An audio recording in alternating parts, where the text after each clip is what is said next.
Hey, did you know that the term NDL, or no dollar limit, when it comes to a warranty is a contract, and it's a legal document that's designed to protect the manufacturer from liability on the roof systems that they offer?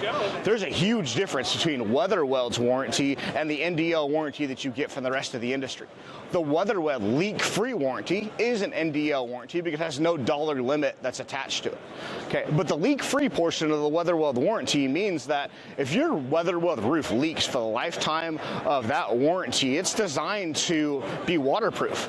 And if that roof ever leaks for the lifetime of that warranty, or in reality for the lifetime of that building, we're going to come out and fix that roof ourselves for free. So the difference between everybody else's warranty with a bunch of exclusions and WeatherWeld's warranty, which is one page that has exclusions for simple acts of God that are outside of our control. You get a warranty that's on your side, you get a roof system that works, and it's truly designed to last for the lifetime of your building.